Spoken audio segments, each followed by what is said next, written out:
On today's show, how close is Kristaps Porzingis to becoming an All-Star, and what does he have to do to get in the conversation? Anthony Davis, Karl Anthony Towns, Kristaps Porzingis. Who's getting into the All-Star game with those three? We'll answer your questions about KP on today's Locked On Mavs. I'm Luka Doncic, and this is Locked On Mavericks podcast. Dallas Mavericks are NBA champions. Bang! Bang! It's good! And the Mavericks have won the game! If you don't believe, you shouldn't be here.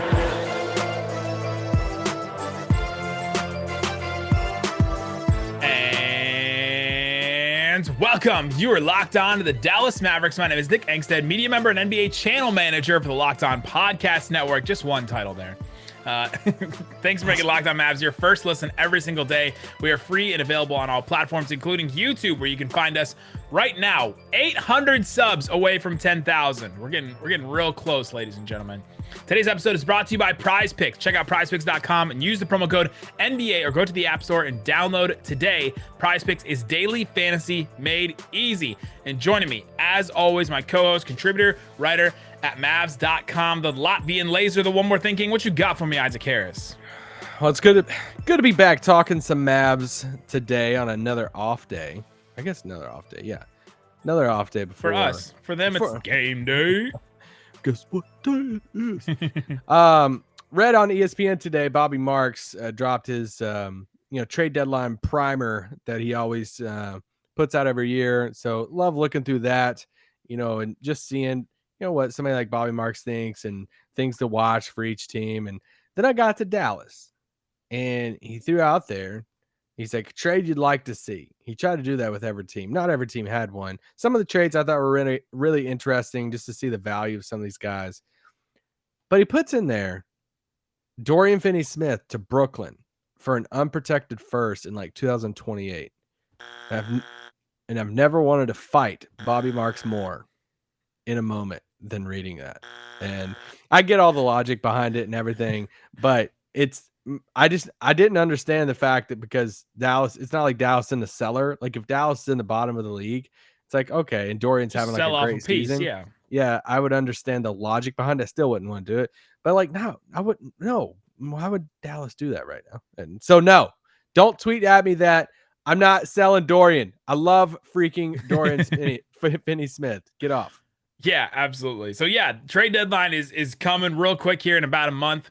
We just talked about Miles Turner yesterday, so if you've missed that episode, go listen to us talking about the fit with KP, all that kind of stuff with Miles Turner. But today we wanted to focus on Kristaps Porzingis because anytime Isaac and I talk about Kristaps Porzingis, it seems like there's a vast cavern between opinions about KP from Mavs fans, at least the ones that I've seen, the vocal, fans that I've seen on YouTube comments, Reddit, Facebook, Twitter, all that kind of stuff.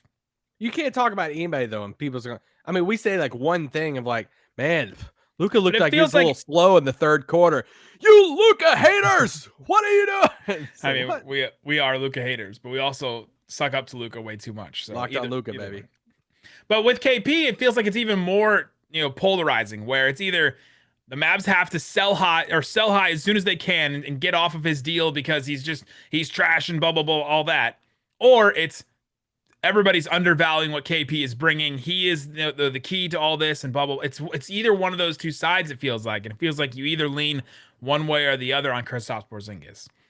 And so let's just do an overview of his season so far because we talk about him and game to game, we talk about his impact, but let's talk about the season so far. He's played 26 games. He's averaging 20 points, 8 boards, just about 2.5 assists, 1.7 blocks a game, which is back up from last year.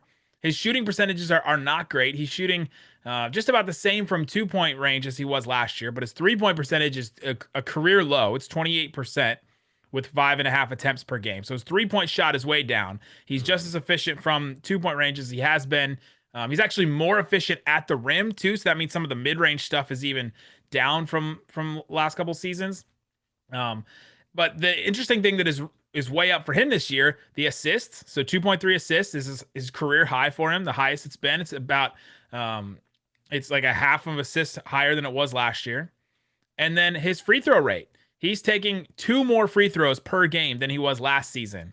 And that's where his boost in scoring is coming from. He's not hitting his threes as well as he was last year, but he's getting to the free throw line more. His free throw rate is at an all-time high for him for his career, which is great. And we've also talked about on the defensive end, he's blocking more shots per game, and he's definitely been way better defensively, moving on the court and being in the right position and all that kind of stuff. So he's had a really good season. He's had, solid statistical season, down in some areas, but up in some other areas. But he's really contributing for this Mavericks team. And that's where he is right now. Yeah, it's the two areas that I wrote down that I feel like he's improved on or playing much better this season, and it's defense and passing. It does feel like he's moving better defensively. He is protecting the rim a little bit better this year. Even on some of the switches and stuff, I feel like he's taking better angles to things. Hedging a little bit better, protecting the paint, knowing when to kind of come up, sag off a little bit. Closing out, I feel like he's closing out a little bit faster and better this year. I think just all around defensively, it feels like he's having a better year. But also, It's a passing. When I think about ways he's improved this season, it's the passing out of the block. It's the passing as the roll man. It's catching the ball at the elbow, making a decision. Like, I feel like a year ago, it's if KP was catching on the block, then we're like, all right, this is equivalent to Tim having it on the perimeter, like the head's down, this ball is going up. Like he is locked in to shooting this ball. And now I don't feel like that's the case. We had that quote when he was, had a minutes restriction last year when he was saying, well, I had to get my shots in during that game. We're like, oh, that gave us a little bit of insight into KP's mindset during some of these games. Or if he had a minutes restriction, he was like, I got to hit my number of shots. And so he was just chucking that game. It seems like we're far from that instance of KP, right? Like that mentality from KP. It does, yes. And the ball's moving. We've talked about that as a team and everything. But just looking at his averages, he's right at 20 points a game. That's what he's averaged, his first two seasons in Dallas. This is his third season in Dallas, right at that 20 points per game mark. But I know I tweeted this a while. If he shoots his career average from three, he's at 23 points a game this year, and it'd be a career high for him, right? But he's not, and so he's basically missing one more three a game from his just career average from 3-point shooting, and so that's been the big difference so far, scoring and all that. Yeah, so right now he's a 20-point per game scorer. For reference, there are 33 players in the league that are averaging at least 20 points per game. Let's just say, and KP is number 31 on that list. Okay, just looking at points per game. Now, if he shot his career average from three, like you said, and let's just say he bumped up to that 23 mark, hovered around 23, 24, he's right around a top 20 scorer in the league. At that point, you're looking at him in the conversation with James Harden, Ingram, Jimmy Butler, Anthony Davis, Devin Booker. Yeah. Like that range through there of the 23 to 24 points a game.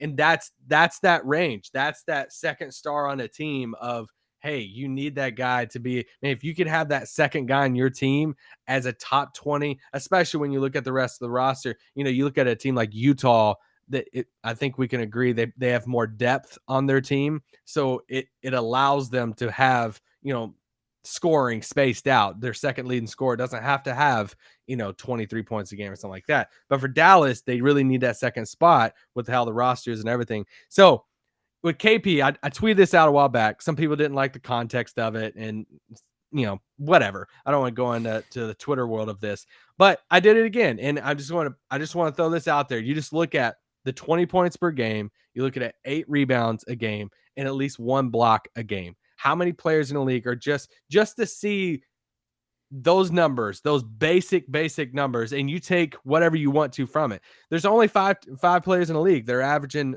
at least those 3 numbers. Giannis, Embiid, Towns, Anthony Davis, and Porzingis. Give me the numbers again. 20 points per game, at least 20 a game, at least 8 rebounds a game, and at least 1 block a game. So 28 and 1. And just putting those qualifiers in there, there are five guys in the league that are at that. And I put that out there just for the uniqueness of that, of, hey, this is at least, there's only 5 dudes that's doing that. Now, obviously, Anthony Davis, Towns, Embiid, like you're talking about top 15, top 20 players in the league. I look at that and say, this is how unique KP is. This is how unique KP is, what he brings to the team, that he can get buckets. He can also block shots, and he's pulling down boards right now at 8 per game. So I think that's the uniqueness of it. I know, hey, Embiid and, Porzingis in 2 different ball games, but he's having a good season and not a, top all NBA season, but it's not a bad season either. He's having a pretty dang good season. And I would say besides the 3-point shooting, best season he's had in Dallas, right? Besides just that one number. And even with the 3-point shooting, he's still a threat and he's still spacing the floor. So he still brings that. Coming up, we got a 5-star Apple Podcast mailbag question that I think touches on this a little bit. What's the tipping point for the Mavs to become a title contender? Is it another all-star? And I think it all hinges around Kristaps Porzingis. And the reason why Isaac and I seem to be hard on KP when we talk about him and when we bring him up. So we'll talk about that coming up. But before we do, let me tell you about Prize Picks. Prize Picks is the best NBA daily fantasy prop game on the market. It offers more NBA daily props than any other prop operator in the business. They offer the superstar players as well as the bench players, just getting a couple minutes a game. With the NFL playoffs coming up, you're going to want to go and do this. There's some incredible things that you can go ahead and check out. Let's just go ahead and, what is this? Joe Burrow, 279.5 passing yards. I'm going to take the over on that. I'm thinking they're going over on that for Joey B. And then they're playing the Las Vegas Raiders. So let me go 255.5 passing yards for Derek Carr. I'm going to take the under on that. I could put $20 in and I could win $45 if I get that right, or I could bump it up to $100 and win $225 with that play right there on Prize Picks. You can also do it with the NBA. They have a bunch of other things that you can put down. They got some players for tonight. You can check it all out. You can also cross the streams. You can do NBA as well as NFL. So go check out Prize Picks. Use the promo code NBA. Go to your app store, download the app. Prize Picks is daily fantasy made easy. PrizePicks.com, promo code NBA. All right, Isaac Harris. We stopped on this question. This is from from Isaac Morris on Apple Podcasts. Submit a 5-star Apple Podcast review question. How do you spell Isaac? The correct way. Thank you. Submit a 5-star Apple Podcast review question. We will answer it on the show. His question said, I listen every day, even after a bad loss. Appreciate what you guys do and the joy you do it with. Here's my question. What is the tipping point for this team to become a contender? Is it another all-star level player? That is an incredible question because I think it takes us to where we are right now with KP. Is he that other all-star level player? And we're going to talk about his standing in the all-star conversation in a second here. But Kristaps Porzingis has to be that type of player for the Mavericks to become a contender. The Mavericks are not right now. They're not a contender right now. They're not in that next level with, Brooklyn, Milwaukee, the Suns, and the Warriors right now. But for them to get to that level, it has to be consistent Porzingis and Porzingis that plays, right? The Porzingis that stays on the court. And so that's why it seems at times we've been hard on him or we hold him to a different standard. Because we do. Guy's making $30 million a year. He wants to be that second star. He wants to step up in that. He holds himself to an even higher standard than we do, I think. Listen to him talk after games. But I think that's what it boils down to, is for them to become a real contender, he has to be an all-star level player. He has to be shooting well from three. He has to be hitting his mid-range shots. He has to be, playing, basically, right? Yeah. Like he has to be doing all those things that we've been talking about all year.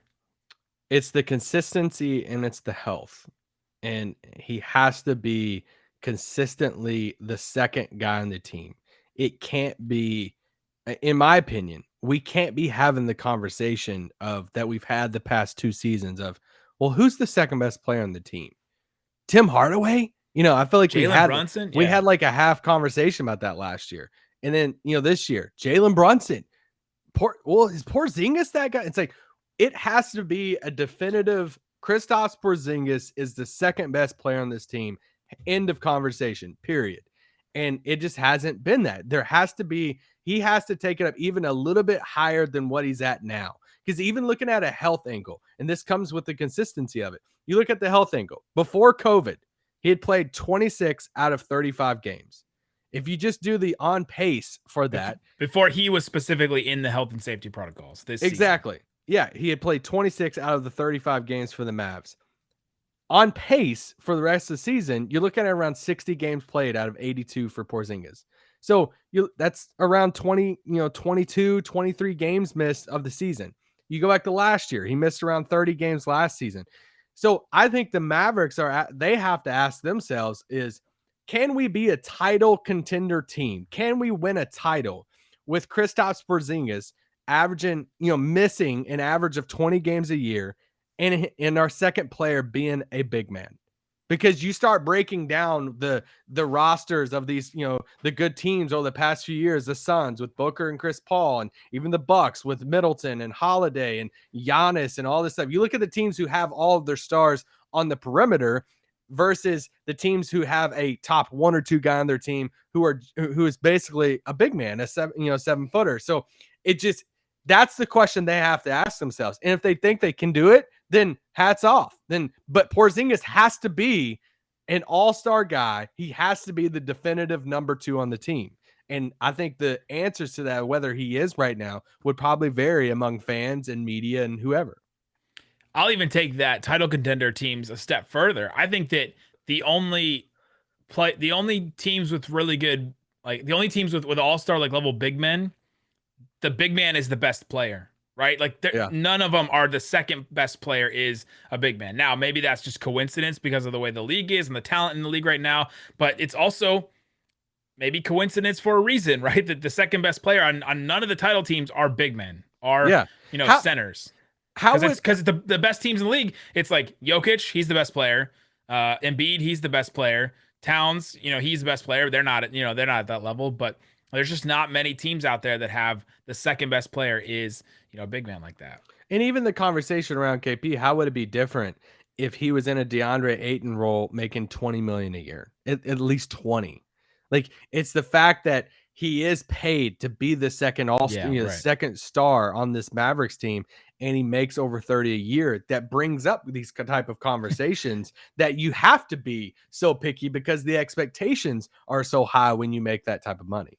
It's a much bigger, expanded, high leverage version of the Dwight Powell conversation we've had for the last 5 years, right? As soon as Dwight Powell gets overpaid, it's a completely different conversation than if he's making $5 million or the minimum, or something like that. For him. So that's the sort of conversation. But let's get into the all-star talks here. How close is KP right now? Because we just talked about for all the level that we hold him to, if the Mavs are going to be a title contender, he is having a really, really good season. So let's talk about it. Let's go through the Western Conference. So there are 12 spots on the All-Star team. There will probably be more because of COVID and guys not wanting to play, and there's probably a bunch of reasons. But Brunson might be an All-Star before it's all by the time it's all said and done. There are 5 starters, and they get 50% of that comes from the fan vote, and plus 25% to the players, 25% to the media. Those entities all vote, and then that gets amalgamized or added up. 7 players coming off the bench. That's 2 guards, 3 front court players, and then 2 wild cards coming off the bench as well. So that helps KP in this conversation that there has a set number of positions on the bench. Let's just start going through quickly. I think most people are kind of in agreement that it's going to be Curry and probably Chris Paul in the backcourt for the West starting. Luka may sneak in there, but I think that I saw John Hollinger had Chris Paul, and I think that others had Chris Paul, but he may be that guy. The other backcourt spots either going to be Chris Paul, Luka, or John Morant, right? I don't know if there's another one. I still think Luka gets it, but maybe throw Mitchell in. I don't know, but I think it's one of those 3 guys. Then it's Jokic, LeBron, and Rudy Gobert probably for the 3 front court spots starting. Can you talk yourself into Draymond? Is that the other? I think Draymond gets that other spot over Rudy Gobert. But okay, so then Rudy Gobert starts, or Draymond Green starts then. Gobert's still making the team. So then off the bench, if you start, Chris Paul, you have Luka and John Morant as the 2 guards off the bench, guaranteed, right? Mm-hmm. Draymond, and then as one of the forwards. Then you have Paul George probably as the other forward. He's up there in fan voting, and I don't have him as a lock yet, but he's not necessarily a lock yet, but he's definitely a step above the rest of the players we're going to talk about. And then the 2 wild card spots are going to go to the 2 guards, Booker and Mitchell. Right? I mean, there's just too many good guards right now. So that leaves it leaves 1 open spot for a front court player, and then Paul George, who has an iffy spot right now. The thing with Paul George is this: he's played 26 games. He doesn't look like he's coming back anytime soon because he had the surgery and all of that. So if he doesn't play any more games before the All-Star game, are they going to is he going to make it with 26 games played? And even if he gets selected, then does he play in the game, or does his spot then become another injury spot? So either way, there's probably going to be 2 spots open for front court players. Correct. Does the injured player have to be the same position? I don't think so. But who's left over? Anthony Davis, Karl-Anthony Towns, Porzingis, Ayton, Wiggins. Those are probably the front court players that are left in the West, right? Yeah. Do you have any other names? No, I don't. Bridges kind of getting brought up here and there. No, I don't have Mikal. I didn't have DeAndre Ayton. I basically just had 4 names of that with AD, Towns, Porzingis, and I know people might have scoffed when you said that, but Andrew Wiggins, man, like Having a good year. dude shooting look at his numbers. 41% from 3, 18, almost 19 points a game for arguably the best team in the league. He has a case. I don't think he makes it. That broadcast the other night was saying the Clay Day, coming back, they were like, Wiggins, he's an all-star this year. I'm like, whoa, y'all just like declaring that. But no, I think the debate comes down to Anthony Davis, Karl-Anthony Towns, and Kristaps Porzingis as far as who, if you're taking 2 of those guys, you're taking one of those, those guys. I think that's just where the conversation ends.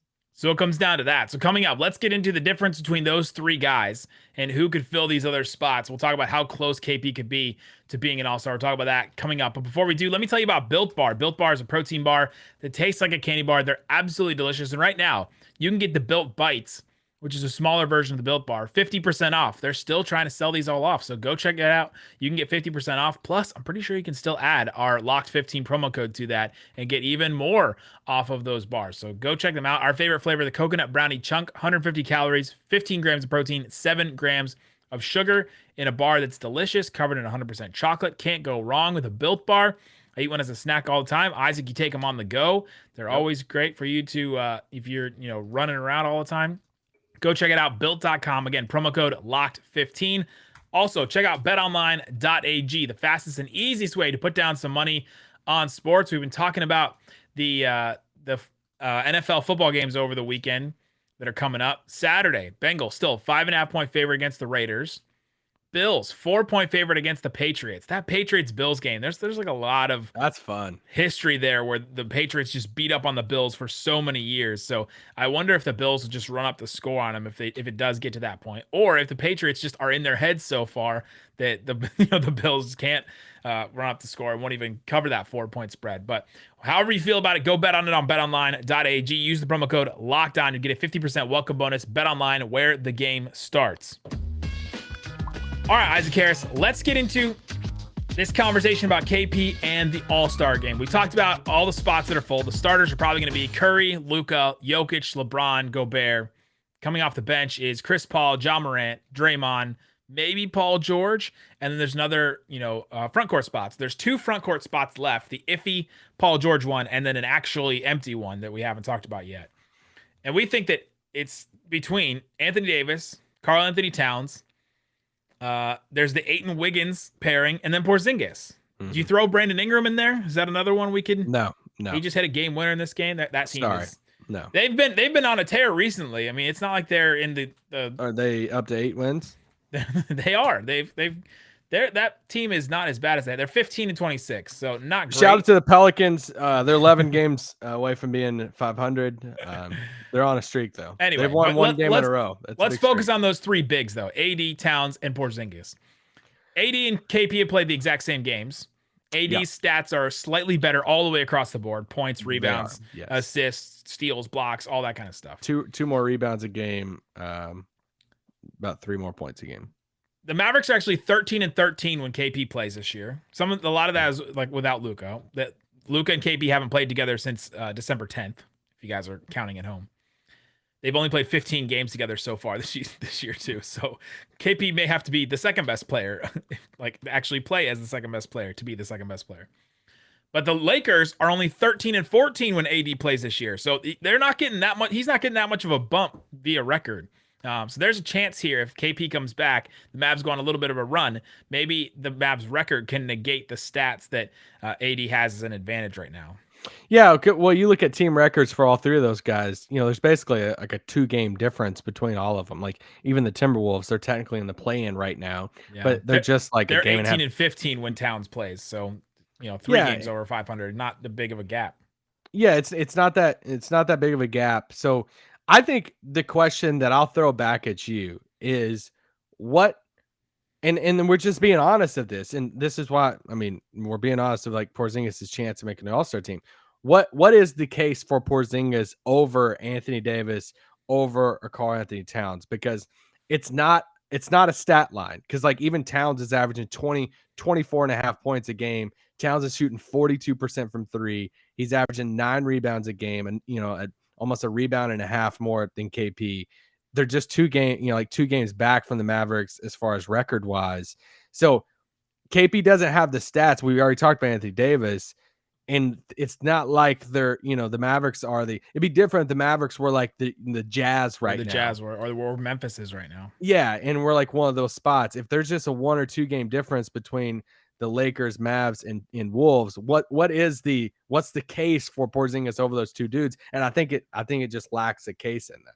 There's not a case right now for sure, right? But what does he have to do to get to that point? The Mavericks would have to close that gap. They would have to close that gap and get to that spot where they're up there and considered with the Utah Jazz. Make the gap bigger. They need to separate themselves, like what Memphis is doing right now. I'm saying the Mavs close the gap with the top teams, and then Porzingis can widen the gap between the other. We're talking about 2 different gaps. Well, Mind the gap, Isaac. That's the thing. Is like what Memphis is doing right now is separating themselves from the like 5, 6, 7. They're like creating their own group there as the 4. If Dallas can go on this run and Porzingis can go on, can come back, have some 30-point games, put together a streak, and we're like, let's go. That's the unicorn right there. Get some national media going around it. Mavericks, continue the streak, and they kind of solidify themselves into that 5th spot there in the West. That's what he would need to say, okay, Porzingis is, deserves one of those spots with that Towns AD stuff. So, but I do want to be positive about this. He is in the conversation. I think there could be somebody listening right now saying, why are you even debating that? He's not even in. I think he is in the conversation. I think he has had a good enough season to be wondering, hey, I think it's not just a dumb team social media post. Hey, vote for this guy. We're not doing, hashtag NBA All-Star vote Boban right now. Like, it's not that. We should. I think he does deserve some All-Star love. I think he does deserve some votes. And realistically, if 1 or 2 of these dudes go out for COVID, I think he's one of these first names out, coming out of the West that he should be considered for a replacement in that. It's not if he misses, I don't think he's missing by like 10 names. I think he's one of the first 3 or 4 names that misses. The Mavericks also have a couple chances over this next stretch here. He's not going to be able to play in that game against New York tonight on Wednesday. Friday, though, if he comes back on Friday at Memphis, that's an ESPN game. That one's a pretty big one to make a against statement. The Grizzlies too. Against the Grizzlies to make a statement. Then look at these next couple games: Orlando, Oklahoma City. Toronto's a tough defense, but he can play. He can play there. Then it's a TNT game against the Suns. Another game home for the Grizzlies.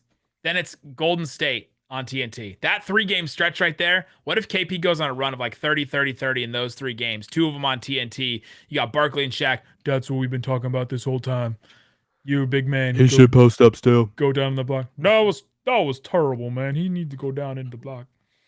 If he goes on a run during those games where it's high, it's sort of like a high viewage spot against some good teams, and he roughs up some of these Orlando, Oklahoma, Portland, Indiana, Orlando again, Oklahoma again, in this stretch before the All-Star voting finally concludes, he may have a case here, right? Like there's a chance that he can move ahead of some of these guys. Yeah. If he comes back and if he looks good, right? Like that's what we're banking on with this. But if it stays as is, I think he's on the outside looking in. And for sure. It's just Towns and Anthony Davis, they have a better case than Porzingis at the current moment. So being just flat out honest, I don't think he has a case over those 2 guys. Yeah. But hey, there's a chance like Draymond's injury. Like what if Draymond's injury lingers until the All-Star, and then or he re-aggravates or something, and then all of a sudden he's out. That's another spot that opens up. So he could be one of these guys that's an injury replacement. One of And, we'll Draymond see or him. Wiggins is making the All-Star team. So You think Wiggins would be the replacement for Draymond? well, I don't think the Warriors are gonna have this type of season and they're just gonna be like, oh, just Steph. I think one of Draymond or Wiggins will make the team. Well, Draymond's gonna make it, but I'm saying, could he be an injury replacement? Oh, okay. Possibly. Possibly, right? Like we could see all three of those spots open. I mean, what happens if LeBron or Gobert or Jokic? Something happens to them too. Yeah, because that's the thing. It's like what you said when you laid out the team. Positions matter so much with the makeup of these teams.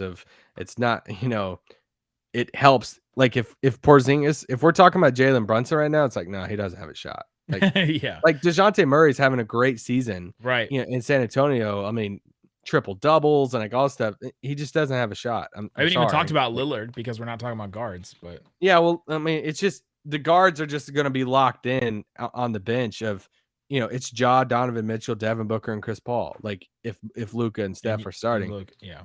So I mean, there's no way around that. Like those four are making it. So That's where we are. Let us know how far do you think KP should be in the All-Star conversation. Let us know in the YouTube comments. Thanks for making Locked On Mavs your first listen every single day. We will be back with you tomorrow to break down the Mavs-Knicks game. I will also be on Locked On NBA with Big Dave. So go check out that show. But then also make your second listen today Locked On Bets, your daily one-stop shop for all your gambling needs. Locked On Bets, hosted by your boy Q, with expert analysis and insight from Lee Sterling. It's free and available on all platforms.